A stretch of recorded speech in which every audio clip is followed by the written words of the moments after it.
পরম করুণাময় অসীম দয়ালু আল্লাহর নামে শুরু। আলিফ লাম র, এগুলো হেকমতপূর্ণ কিতাবের আয়াত।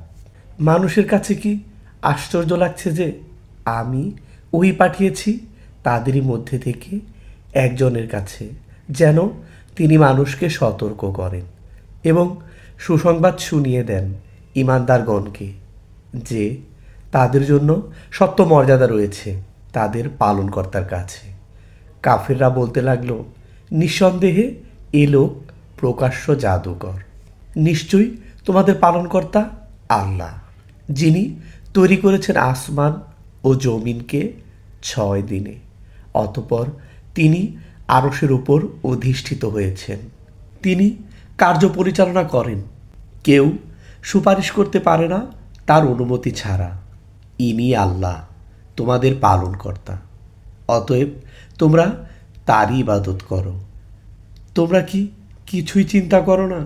তার কাছেই ফিরে যেতে হবে তোমাদের সবাইকে। আল্লাহর ওয়াদা সত্য, তিনি সৃষ্টি করেন প্রথমবার, আবার পুনর্বার তৈরি করবেন তাদেরকে বদলা দেওয়ার জন্য যারা ঈমান এনেছে এবং নেক কাজ করেছে ইনসাফের সাথে।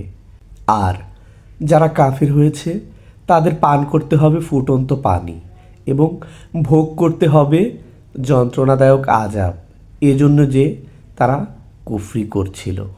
তিনি সে মহান সত্তা যিনি বানিয়েছেন সূর্যকে উজ্জ্বল আলোকময় আর চন্দ্রকে স্নিগ্ধ আলো বিতরণকারী রূপে, এবং অতঃপর নির্ধারিত করেছেন এর জন্য মঞ্জিল সমূহ, যাতে করে তোমরা চিনতে পারো বছরগুলোর সংখ্যা ও হিসাব।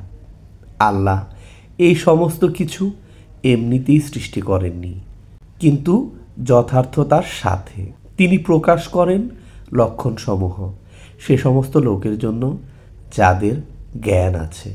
নিশ্চয়ই রাত দিনের পরিবর্তনের মাঝে এবং যা কিছু তিনি সৃষ্টি করেছেন আসমান ও জমিনে, সবই হলো নিদর্শন সেসব লোকের জন্য যারা ভয় করে। অবশ্যই যেসব লোক আমার সাক্ষাৎ লাভের আশা রাখে না এবং পার্থিব জীবন নিয়েই উৎফুল্ল রয়েছে, তাতেই প্রশান্তি অনুভব করেছে, এবং যারা আমার নিদর্শন সমূহ সম্পর্কে বেখবর, এমন লোকদের ঠিকানা হলো আগুন, সেসবের বদলা হিসাবে যা তারা অর্জন করেছিল। অবশ্য যেসব লোক ঈমান এনেছে এবং সৎ কাজ করেছে তাদেরকে হেদায়েত দান করবেন তাদের পালনকর্তা তাদের ঈমানের মাধ্যমে, এমন সুসময় কাননকুঞ্জের প্রতি যার তলদেশে প্রবাহিত হয় প্রস্রবণ সমূহ। সেখানে তাদের প্রার্থনা হলো, পবিত্র তোমার সত্তা হে আল্লাহ, আর শুভেচ্ছা হলো সালাম, আর তাদের প্রার্থনার সমাপ্তি হয়, সমস্ত প্রশংসা বিশ্ব প্রতিপালক আল্লাহর জন্য, এই বলে। আর যদি আল্লাহ তাআলা মানুষকে যথাশীঘ্র অকল্যাণ পৌঁছে দেন যত শীঘ্র তার কামনা করে, তাহলে তাদের আশাই শেষ করে দিতে হতো। সুতরাং যাদের মনে আমার সাক্ষাতের আশা নেই, আমি তাদেরকে তাদের দুষ্টুমিতে ব্যতিব্যস্ত ছেড়ে দিয়ে রাখি। আর যখন মানুষ কষ্টের সম্মুখীন হয়, শুয়ে বসে দাঁড়িয়ে আমাকে ডাকতে থাকে, তারপর আমি যখন তা থেকে মুক্ত করে দেই, সে কষ্ট যখন চলে যায় তখন মনে হয় কখনো কোনো কষ্টেরই সম্মুখীন হয়ে যেন আমাকে ডাকেইনি। এমনিভাবে মনোভূত হয়েছে নির্ভয় লোকদের যা তারা করেছে। অবশ্য তোমাদের পূর্বে বহু দলকে ধ্বংস করে দিয়েছি, তখন তারা জালেম হয়ে গেছে, অথচ রাসূল তাদের কাছেও এসব বিষয়ের প্রকৃষ্ট নিদর্শন নিয়ে এসেছিলেন, কিন্তু কিছুতেই তারা ঈমান আনল না। এমনিভাবে আমি শাস্তি দিয়ে থাকি পাপী সম্প্রদায়কে। অতঃপর আমি তোমাদেরকে জমিনে তাদের পর প্রতিনিধি বানিয়েছি, যাতে দেখতে পারি তোমরা কি করো। আর যখন তাদের কাছে আমার প্রকৃষ্ট আয়াতসমূহ পাঠ করা হয়, তখন সে সমস্ত লোক বলে, যাদের আশা নেই আমার সাক্ষাতের, নিয়ে এসো কোনো একটি কুরআন এটি ছাড়া, অথবা একে পরিবর্তিত করে দাও। তাহলে বলে দাও, একে নিজের পক্ষ থেকে পরিবর্তিত করা আমার কাজ নয়। আমি সে নির্দেশেরই আনুগত্য করি যা আমার কাছে আসে। আমি যদি স্বীয় পরওয়ারদিগারের নাফরমানি করি তবে কঠিন দিবসের আযাবের ভয় করি। বলে দাও, যদি আল্লাহ চাইতেন তবে আমি এটি তোমাদের সামনে পড়তাম না, আর নাইবা তিনি তোমাদেরকে অবহিত করতেন এ সম্পর্কে, কারণ আমি তোমাদের মাঝে ইতিপূর্বেও একটা বয়স অতিবাহিত করেছি। তারপরও কি তোমরা চিন্তা করবে না? অতপর তার চেয়ে বড় জালিম কে হবে, যে আল্লাহর প্রতি মিথ্যা অপবাদ আরোপ করেছে কিংবা তার আয়াতসমূহকে মিথ্যা বলেও অভিহিত করেছে। কশ্চিনকালেও পাপীদের কোনো কল্যাণ হয় না, আর উপাসনা করে আল্লাহকে বাদ দিয়ে এমন বস্তুর যা না তাদের কোনো ক্ষতি সাধন করতে পারে না লাভ, এবং বলে এরা তো আল্লাহর কাছে আমাদের সুপারিশকারী। তুমি বলো, তোমরা কি আল্লাহকে এমন বিষয় অবহিত করছো যে সম্পর্কে তিনি অবহিত নন আসমান ও জমিনের মাঝে? তিনি পুত পবিত্র ও মহান সে সমস্ত থেকে যাকে তোমরা শরিক করছো। আর সমস্ত মানুষ একই উম্মতভুক্ত ছিল, পরে পৃথক হয়ে গেছে।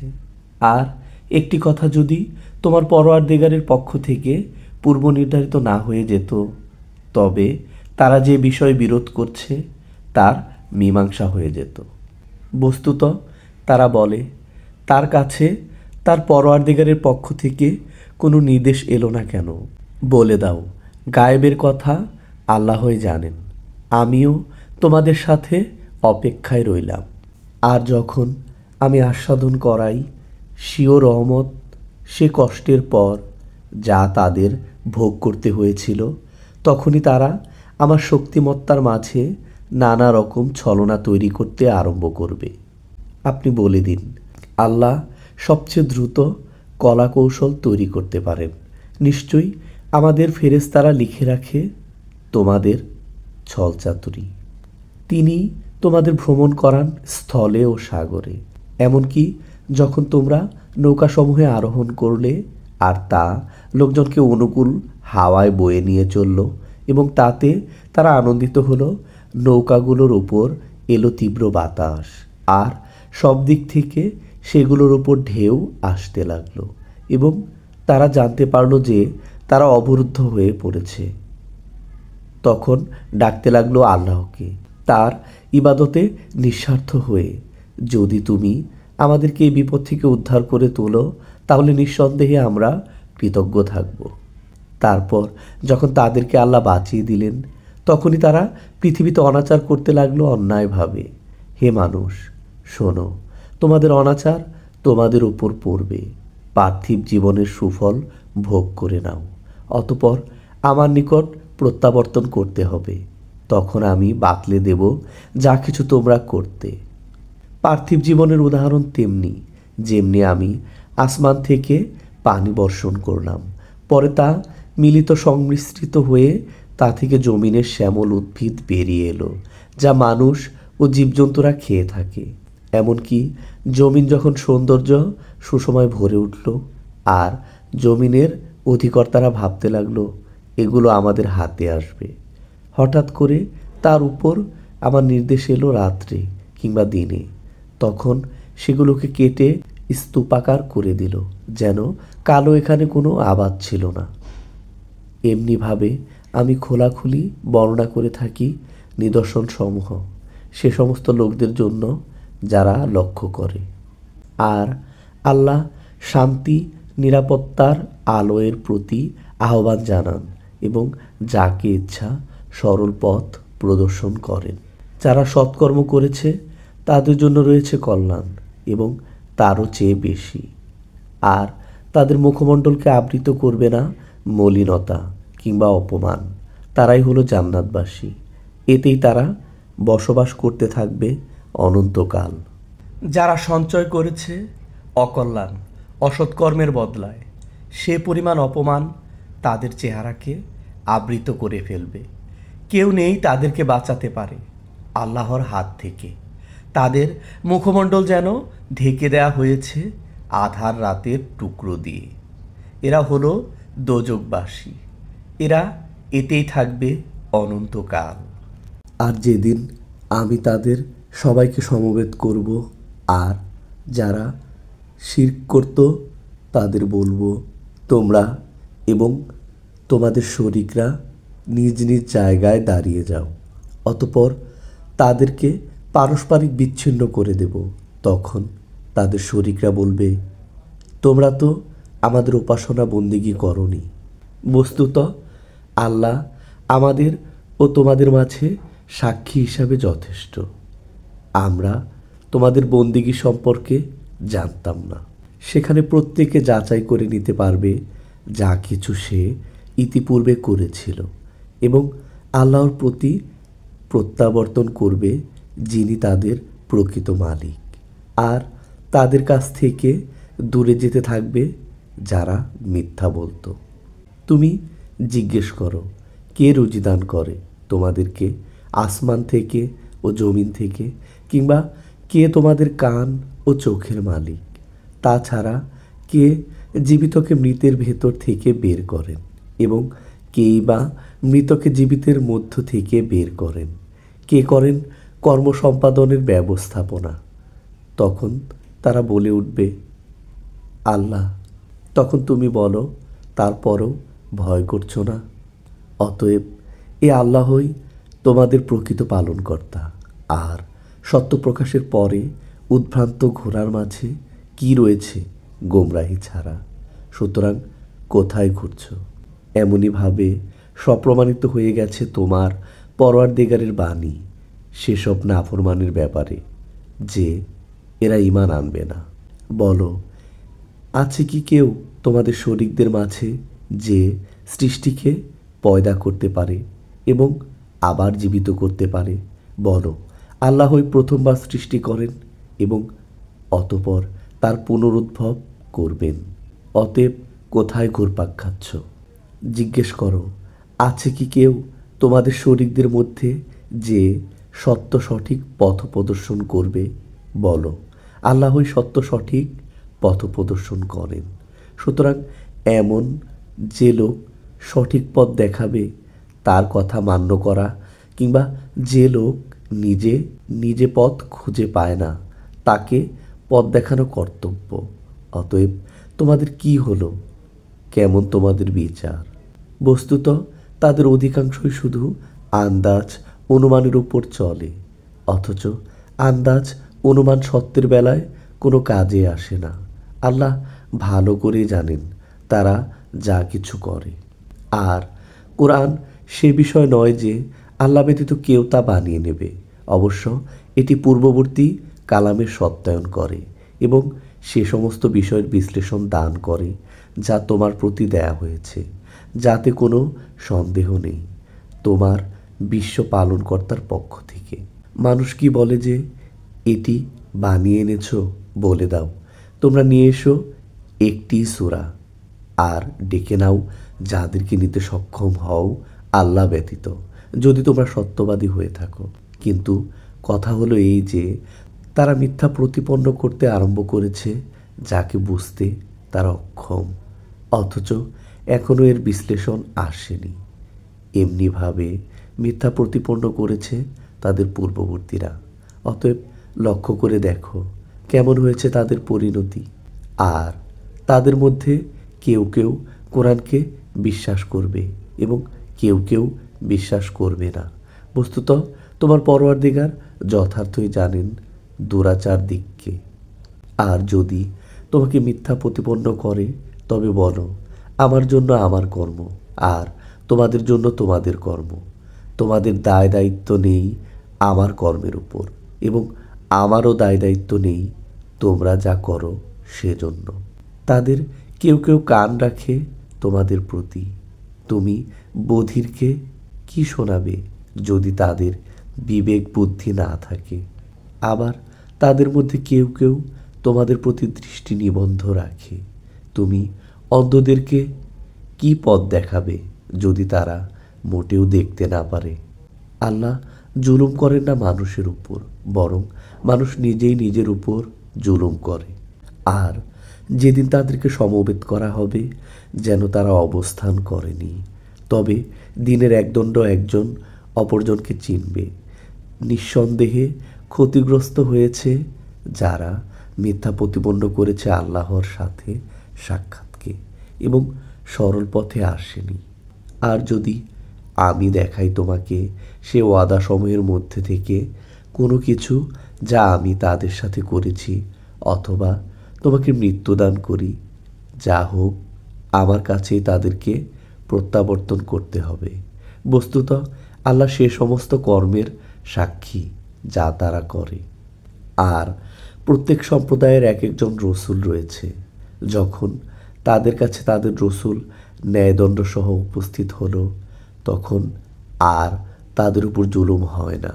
তারা আরও বলে, এ ওয়াদা কবে আসবে যদি তোমরা সত্যবাদী হয়ে থাকো? তুমি বলো, আমি আমার নিজের ক্ষতি কিংবা লাভেরও মালিক নই, কিন্তু আল্লাহ যা ইচ্ছা করেন। প্রত্যেক সম্প্রদায়ের জন্যই এক একটি ওয়াদা রয়েছে। যখন তাদের সে ওয়াদা এসে পৌঁছে যাবে তখন না একদণ্ড পেছনে সরতে পারবে, না সামনে ফসকাতে পারবে। তুমি বলো, আচ্ছা দেখো তো দেখি, যদি তোমাদের উপর তার আযাব রাতারাতি অথবা দিনের বেলা এসে পৌঁছে যায় তবে এর আগে পাপীরা কি করবে? তাহলে কি আযাব সংগঠিত হয়ে যাবার পর এর প্রতি বিশ্বাস করবে? এখন স্বীকার করলে অথচ তোমরা এরই তাকাতা করতে। অতঃপর বলা হবে, গুনাহগার দিককে ভোগ করতে থাকো অনন্ত আযাব। তোমরা যা কিছু করতে তার তাই প্রতিফল। আর তোমার কাছে সংবাদ জিজ্ঞেস করে, এটা কি সত্য? বলে দাও, অবশ্যই আমার পরওয়ারদিগারের কসম এটা সত্য। আর তোমরা পরিশ্রান্ত করিতে পারবে না। বস্তুত যদি প্রত্যেক গুনাহগারের কাছে এত পরিমাণ থাকে যা আছে সমগ্র জমিনের মাঝে, আর অবশ্যই যদি সেগুলো নিজের মুক্তির বিনিময়ে দিতে চাইবে আর গোপনে গোপনে অনুতাপ করবে যখন আযাব দেখবে, বস্তুত তাদের জন্য সিদ্ধান্ত হবে ন্যায়সঙ্গত এবং তাদের উপর জুলুম হবে না। শুনে রাখো, যা কিছু রয়েছে আসমান সমূহে ও জমিনে সবই আল্লাহর। শুনে রাখো, আল্লাহর প্রতিশ্রুতি সত্য, তবে অনেকেই জানে না। তিনি জীবন ও মরণ দান করেন এবং তারই কাছে প্রত্যাবর্তন করতে হবে। হে মানবকুল, তোমাদের কাছে উপদেশ বাণী এসেছে তোমাদের পরওয়ারদিগারের পক্ষ থেকে এবং অন্তরের রোগের নিরাময়, হেদায়েত ও রহমত মুসলমানদের জন্য। বলো, আল্লাহর দয়া ও মেহেরবানিতে, সুতরাং এরই প্রতি তাদের সন্তুষ্ট থাকা উচিত। এটি উত্তম সে সমুদয় থেকে যা সঞ্চয় করছো। বলো, আচ্ছা নিজেই লক্ষ্য করে দেখো, যা কিছু আল্লাহ তোমাদের জন্য রিজিক হিসাবে অবতীর্ণ করেছেন তোমরা সেগুলোর মধ্য থেকে কোনোটাকে হারাম আর কোনোটাকে হালাল সাব্যস্ত করেছ। বলো, তোমাদের কি আল্লাহ নির্দেশ দিয়েছেন নাকি আল্লাহর উপর অপবাদ আরোপ করছো? আর আল্লাহর প্রতি মিথ্যা আরোপকারীদের কি ধারণা কিয়ামত সম্পর্কে? আল্লাহ তো মানুষের প্রতি অনুগ্রহই করেন, কিন্তু অনেকেই কৃতজ্ঞতা স্বীকার করে না। বস্তুত যে কোনো অবস্থাতেই তুমি থাকো এবং কোরআনের যে কোনো অংশ থেকেই পাঠ করো কিংবা যে কোনো কাজই তোমরা করো, অথচ আমি তোমাদের নিকটে উপস্থিত থাকি যখন তোমরা তাতে আত্মনিয়োগ করো। আর তোমার পরওয়ারদিগার থেকে গোপন থাকে না একটি কণাও, না জমিনের এবং না আসমানের, না এর চেয়ে ক্ষুদ্র কোনো কিছু আছে, না বড় যা এই প্রকৃষ্ট কিতাবে নেই। মনে রেখো, যারা আল্লাহর বন্ধু তাদের না কোনো ভয়ভীতি আছে, না তারা চিন্তান্বিত হবে। যারা ঈমান এনেছে এবং ভয় করতে রয়েছে তাদের জন্য সুসংবাদ পার্থিব জীবনে ও পরকালীন জীবনে। আল্লাহর কথার কোনো হেরফের হয় না, এটাই হলো মহা সফলতা। আর তাদের কথায় দুঃখ নিও না, আসলে সমস্ত ক্ষমতা আল্লাহর, তিনি শ্রবণকারী সর্বজ্ঞ। শুনছ, আসমান সমূহে ও জমিনে যা কিছু রয়েছে সবই আল্লাহর। আর এরা যারা আল্লাহকে বাদ দিয়ে শরীকদের উপাসনার পেছনে পড়ে আছে তা আসলে কিছুই নয়। এরা নিজেরই কল্পনার পেছনে পড়ে রয়েছে এবং এছাড়া আর কিছু নয় যে এরা বুদ্ধি খাটাচ্ছে। তিনি তোমাদের জন্য তৈরি করেছেন রাত, যাতে করে তোমরা তাতে প্রশান্তি লাভ করতে পারো, আর দিন দিয়েছেন দর্শন করার জন্য। নিঃসন্দেহে এতে নিদর্শন রয়েছে সেসব লোকের জন্য যারা শ্রবণ করে।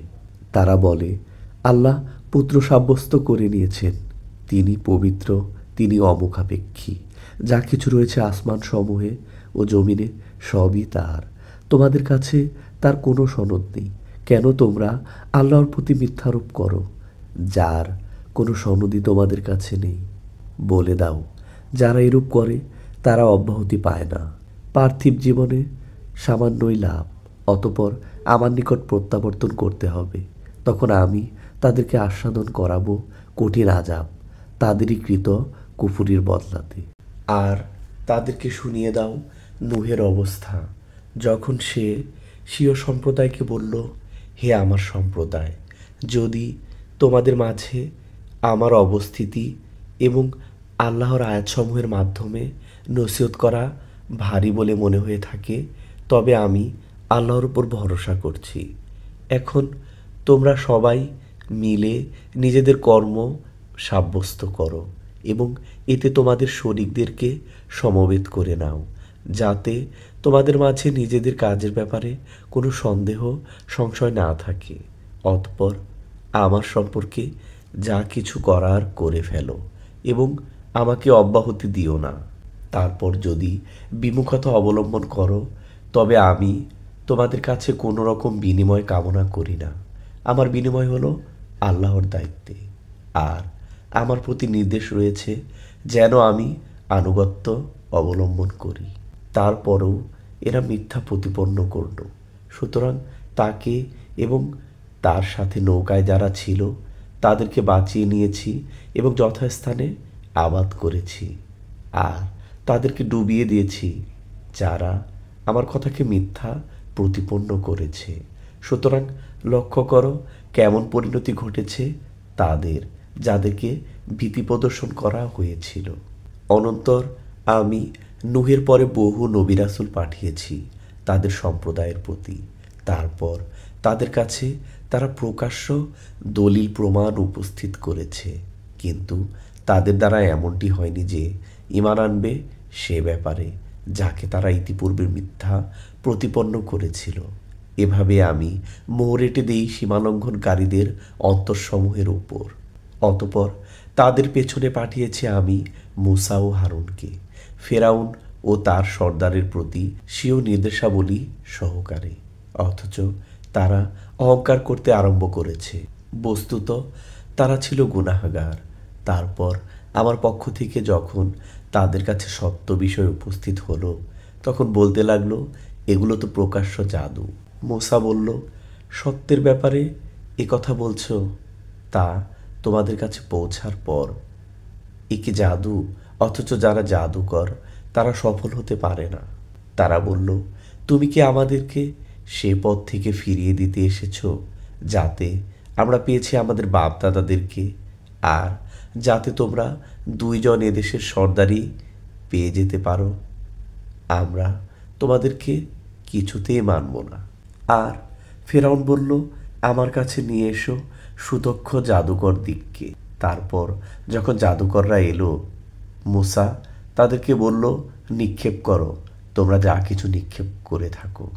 অতপর যখন তারা নিক্ষেপ করল, মূসা বলল, যা কিছু তোমরা এনেছো তা সবই জাদু।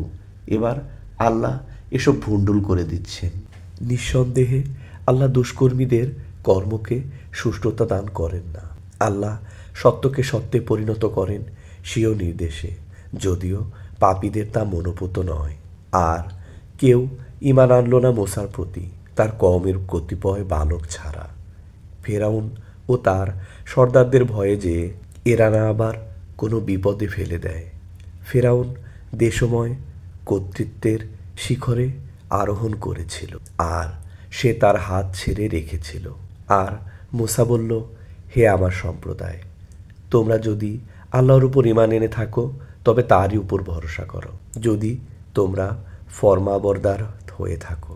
তখন তারা বলল, আমরা আল্লাহর উপর ভরসা করেছি। হে আমাদের পালনকর্তা, আমাদের উপর এ জালেম কওমের শক্তি পরীক্ষা করিও না, আর আমাদেরকে অনুগ্রহ করে ছাড়িয়ে দাও এই কাফেরদের কবল থেকে। আর আমি নির্দেশ পাঠালাম মূসা এবং তার ভাইয়ের প্রতি যে তোমরা তোমাদের জাতির জন্য মিশরের মাটিতে বাসস্থান নির্ধারণ করো, আর তোমাদের ঘরগুলো বানাবে কেবলামুখী করে, এবং নামাজ কায়েম করো, আর যারা ঈমানদার তাদেরকে সুসংবাদ দান করো। মূসা বলল, হে আমার পরওয়ারদিগার, তুমি ফেরাউনকে এবং তার সর্দারদেরকে পার্থিব জীবনের আড়ম্বর দান করেছ এবং সম্পদ দান করেছ। হে আমার পরওয়ারদিগার, এজন্যই যে তাদেরকে তোমার পথ থেকে বিপদগামী করবে। হে আমার পরওয়ারদিগার, তাদের ধন সম্পদ ধ্বংস করে দাও এবং তাদের অন্তরসমূহকে কঠোর করে দাও, যাতে করে তারা ততক্ষণ পর্যন্ত ঈমান না আনে যতক্ষণ না বেদনাদায়ক আযাব প্রত্যক্ষ করে নেয়। বললেন, তোমাদের দোয়া মঞ্জুর হয়েছে, অতএব তোমরা দুজন অটল থাকো এবং তাদের পথে চলো না যারা অজ্ঞ। আর বনী ইসরাইলকে আমি পার করে দিয়েছি নদী, তারপর তাদের পশ্চাৎ ধাবন করেছে ফেরাউন ও তার সেনাবাহিনী দুরাচর ও বাড়াবাড়ির উদ্দেশ্যে। এমনকি যখন তারা ডুবতে আরম্ভ করলো, তখন বলল, এবার বিশ্বাস করে নিচ্ছি যে কোনো মাবুদ নেই তাকে ছাড়া, যার উপর ঈমান এনেছে বনী ইসরাইলরা। বস্তুত আমিও তারই অনুগতদের অন্তর্ভুক্ত। এখন কথা বলছো, অথচ তুমি ইতিপূর্বে নাফরমানি করেছিলে এবং পথভ্রষ্টদেরই অন্তর্ভুক্ত ছিলে। অতএব আজকের দিনে বাঁচিয়ে দিচ্ছি আমি তোমার দেহকে, যাতে তোমার পশ্চাৎবর্তীদের জন্য নিদর্শন হতে পারে। আর নিঃসন্দেহে বহু লোক আমার মহাশক্তির প্রতি লক্ষ্য করে না। আর আমি বনী ইসরাইলদিগকে দান করেছি উত্তম স্থান এবং তাদেরকে আহার্য দিয়েছি পবিত্র পরিচ্ছন্ন বস্তু সামগ্রী। বস্তুত তাদের মধ্যে মতবিরোধ হয়নি যতক্ষণ না তাদের কাছে এসে পৌঁছেছে সংবাদ।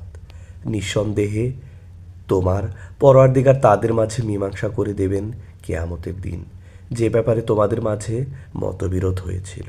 সুতরাং তুমি যদি সে বস্তু সম্পর্কে কোনো সন্দেহের সম্মুখীন হয়ে থাকো যা তোমার প্রতি আমি নাজিল করেছি, তবে তাদেরকে জিজ্ঞেস করো যারা তোমার পূর্ব থেকে কিতাব পাঠ করছে। এতে কোনো সন্দেহ নেই যে তোমার পরওয়ারদিগারের নিকট থেকে তোমার নিকট সত্য বিষয় এসেছে। কাজেই তুমি কশ্চিন কালেও সন্দেহকারী হইও না এবং তাদের অন্তর্ভুক্ত হইও না যারা মিথ্যা প্রতিপন্ন করেছে আল্লাহর বাণীকে। তাহলে তুমিও অকল্যাণে পতিত হয়ে যাবে। যাদের ব্যাপারে তোমার পরওয়ারদিগারের সিদ্ধান্ত নির্ধারিত হয়ে গেছে তারা ঈমান আনবে না, যদি তাদের সামনে সমস্ত নিদর্শনাবলী এসে উপস্থিত হয়, তবুও যতক্ষণ না তারা দেখতে পায় বেদনাদায়ক আযাব। সুতরাং কোনো জনপদ কেন এমন হলো না যা ঈমান এনেছে অতপর তার সে ঈমান গ্রহণ হয়েছে কল্যাণকর? অবশ্য ইউনুসের সম্প্রদায়ের কথা আলাদা। তারা যখন ঈমান আনে তখন আমি তুলে নিই তাদের উপর থেকে অপমানজনক আযাব পার্থিব জীবনে এবং তাদেরকে কল্যাণ পৌঁছাই এক নির্ধারিত সময় পর্যন্ত। আর তোমার পরওয়ারদিগার যদি চাইতেন, তবে পৃথিবীর বুকে যারা রয়েছে তাদের সবাই ঈমান নিয়ে আসতো সমবেতভাবে।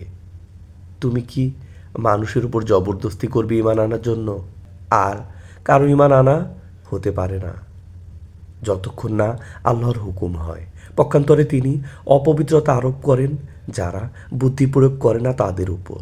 তাহলে আপনি বলে দিন, চেয়ে দেখো তো আসমান সমূহে ও জমিনে কি রয়েছে, আর কোনো নিদর্শন এবং কোনো ভীতি প্রদর্শনী কোনো কাজে আসে না সেসব লোকের জন্য যারা মান্য করে না।